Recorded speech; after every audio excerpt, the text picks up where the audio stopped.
ការមករោគសិមួនគឺកើតមានចំពោះបុរសនិងស្ត្រីដែលមានសញ្ញាដូចជាដោះដុំសាច់ដោះកទួល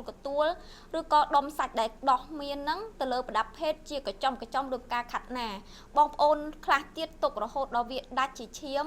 ឡើងពងនៅនឹងប្រដាប់ភេទទាំងបុរសទាំងស្ត្រីបើសិនជាបងប្អូនស្ត្រីវិញដោះបរិវេណភីមីខាងក្រៅហើយមានការវិវត្តទៅដល់មាត់ស្បូនទៀតដែលជាហានិភ័យសម្រាប់បងប្អូននៅថ្ងៃក្រោយចំពោះមហារីកស្បូនបើសិនជាករណីបងប្អូនមានបញ្ហាសិមួនចំពោះបុរសអាចនឹងឈឺ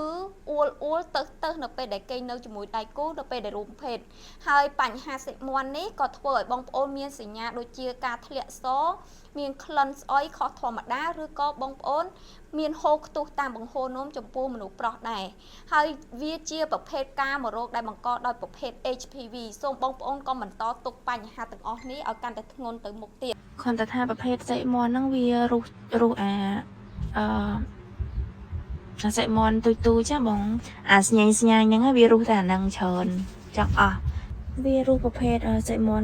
ក្របបងរៀងក្របហ្នឹងគឺវារុះអស់ហើយប្តីខ្ញុំក៏តែលាន់មាត់ថាថ្នាំហ្នឹងខ្លាំងមែនតើអូនថ្នាំខ្លាំងគាត់ថាថ្នាំហ្នឹងខ្លាំងណាស់អូនថ្នាំបកាយមែនណាគាត់ទៅសារតែថ្នាំខ្លាំងថ្នាំបកាយ